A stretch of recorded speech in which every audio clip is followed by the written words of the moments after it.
Canola oil just celebrated its 50th birthday this past year, which is really weird to say that a food is only 50 years old, which that should be a sign that a food isn't really food when we have people that are on this planet that are older than it. Because as you're gonna come to learn about today, canola oil wasn't invented for food. It was actually invented for engines. And there is a really dark history behind this heart-healthy oil that we use in everyday life. So buckle your seatbelts, we're gonna jump in and talk about the dark history behind canola oil and if it's actually a heart-healthy food. So canola oil itself was invented in 1974, but backing up a little bit, canola oil comes from the rapeseed, and this is a plant that dates back a few thousand years when the crop was cultivated in India. Now, rapeseed and canola oil are used interchangeably, but the first known use of rapeseed oil was in the early 13th century when it was used for lamps, not food. But fast forward to 1945, the first industrial rapeseed plant was built so that way the extracted oil could lubricate the engines of ships for World War II. Now at this time, the United States didn't have enough ability to keep growing rapeseeds,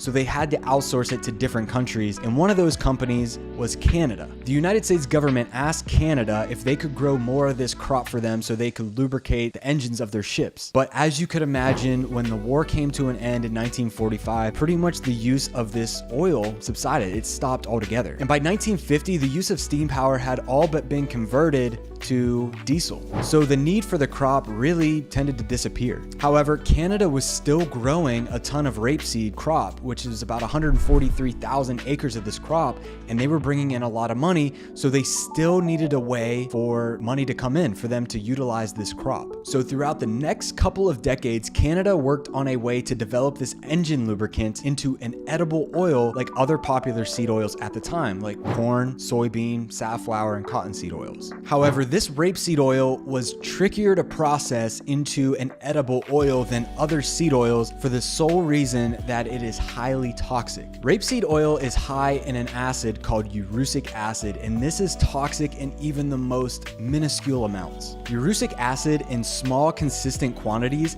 can lead to a heart problem called myocardial lipidosis. This is where fat tends to accumulate around the heart and damage its function. So through a lot of trial and error over the span of a couple decades, by the 1970s, Canada was using techniques like genetic manipulation and seed splitting to finally create a type of rapeseed that was low in this urusic acid compound. So this new Franken crop was now low in urusic acid, but it was high in healthy monounsaturated fats like oleic acid. This is the same type of fatty acid that's abundant in olive oil. So in 1974, canola oil was first produced, and canola oil stands for Canadian Oil Low Acid. And then by 1978, the name canola oil was trademarked by the Rapeseed Association of Canada, RAC, but later this name was licensed by the Canadian Canola Council. So rapeseed oil was this engine lubricant that had to undergo a lot of processing and genetic manipulation and seed splitting to turn this crop into somewhat of an edible oil that just means you consume it without getting doused with all this toxic urusic acid. How did this engine lubricant work its way into our food supply? So as you can imagine, the Canadian government had a pretty difficult time trying to get this newly invented oil into the American food supply, for the sole reason that the United States Food and Drug Administration never granted canola oil GRAS status. This is generally regarded as safe.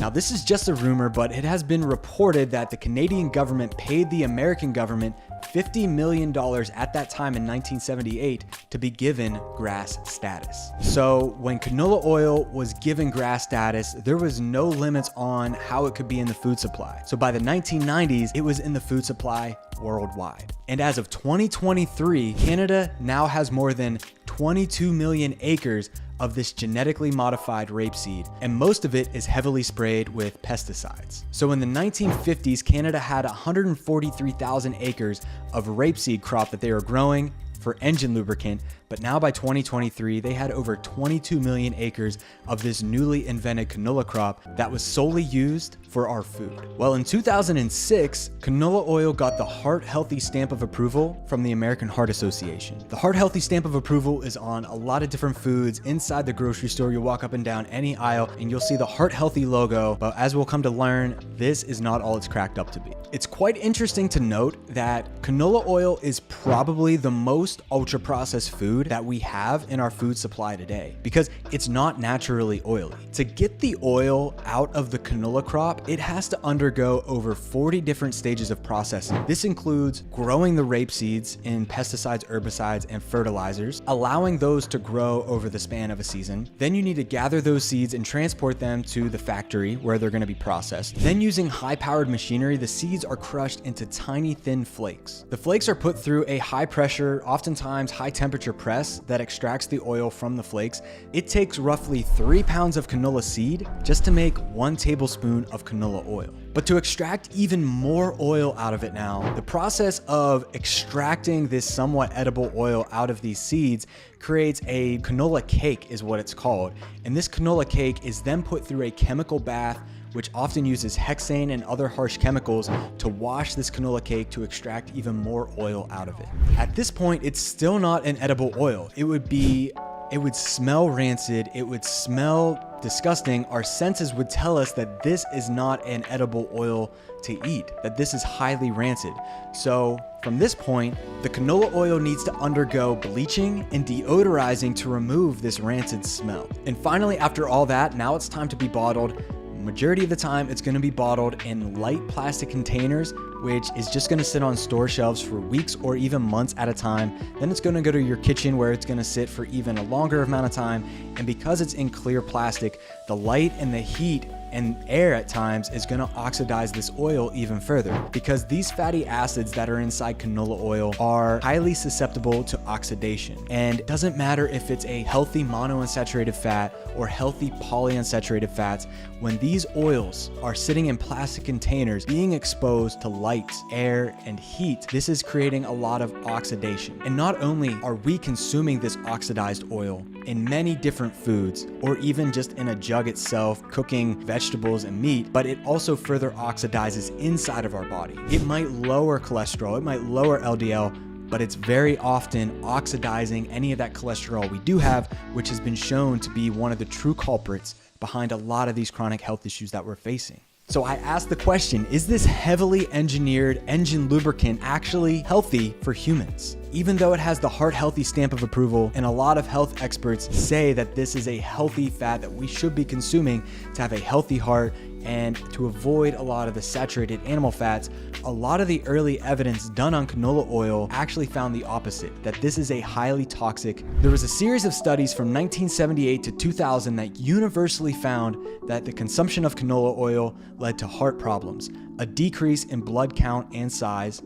It caused vitamin E deficiency, which vitamin E is an antioxidant vitamin that is really important in preventing oxidation from occurring. Not only is this a problem because the oil is already oxidized by the time we go to consume it, but it's also creating more oxidation in our bodies, as I just talked about, which is further depleting our bodies of antioxidant vitamins. Antioxidant vitamins like C and E, as well as your body's master antioxidant glutathione. And these series of studies also found that canola oil made cell membranes more rigid, leading to premature death from all causes. And maybe most notably in these series of studies, canola oil led to stunted growth and development. What's really interesting to note is that these same series of studies also found that saturated fats like cocoa butter and animal fats, tallow, butter, lard, and ghee, when these saturated fats were added to a canola oil heavy diet, these problems that I just mentioned were greatly reduced.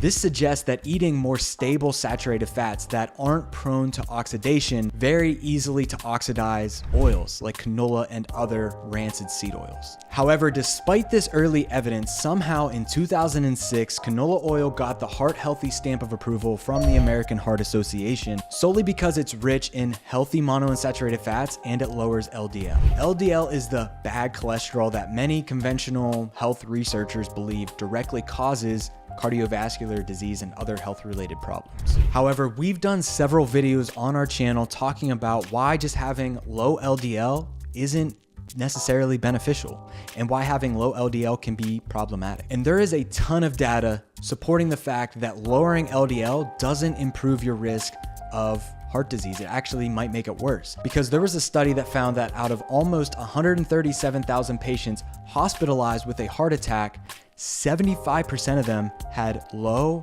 to normal levels of LDL cholesterol. If 75% of patients had healthy levels of LDL, how can high LDL be the problem when 75% of them had low LDL? Because it never gets to the root cause.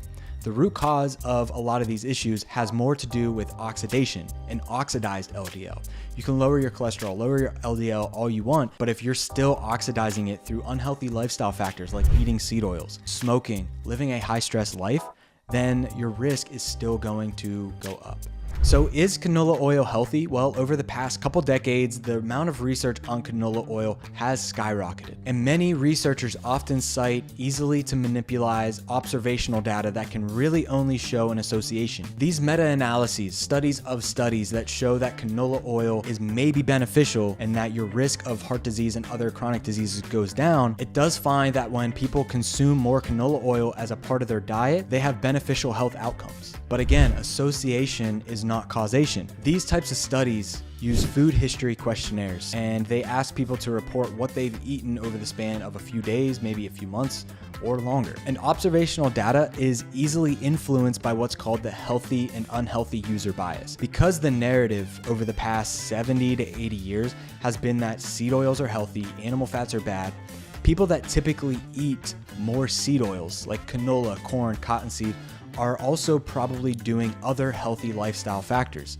like eating a primarily whole food based diet. They're probably not getting their seed oils in ultra processed foods. They're probably moving their bodies a little bit more, not high stress, prioritizing their sleep and stress management practices. And on the flip side, the people that don't care about their health that much are probably going out and eating meat and other saturated animal fats from fast food burgers. They're probably drinking alcohol, maybe smoking, maybe not moving their bodies. And that's why observational studies aren't entirely reliable. They can only show an association. So this epidemiology, this observational data that shows that canola oil might have a beneficial outcome when people consume it, is it the canola oil that's beneficial, that's helping them be healthier? Or is it all these other lifestyle factors that could be going along with it? That's not something that these studies can account for. However, there are many issues backed by science that make canola oil an issue, other than what we just talked about being easily to oxidize. And despite the absurd way that canola oil is ultra processed, when canola oil is heated to high temperatures, both in processing to get it into the bottle and then heating it when we are cooking it in our kitchen, it creates considerable amounts of trans fats. Not to mention, canola oil is full of one fatty acid in particular called linoleic acid that in excessive amounts long-term can wreak havoc inside the human body. Linoleic acid, because we can't detoxify it that well, it builds up in our system and it tends to break down into a lot of volatile compounds called oxidized linoleic acid metabolites, or OXLAMs. And these toxins are known to be associated and causal of many different health conditions like neurological disorders, obesity, cardiovascular disease, and more. We did an entire breakdown of seed oils and all these issues that I just listed and why they are not beneficial to consume in the long term. If you want to check out some of those videos, just check out some of the links that I have listed in the description below. So I'd love to hear your thoughts below. Do you think canola oil is a food, or should it have stayed as an engine lubricant? Let me know your thoughts in the comment section below, and send this video out to somebody that you know thinks seed oils are healthy, and I'll talk to you next time.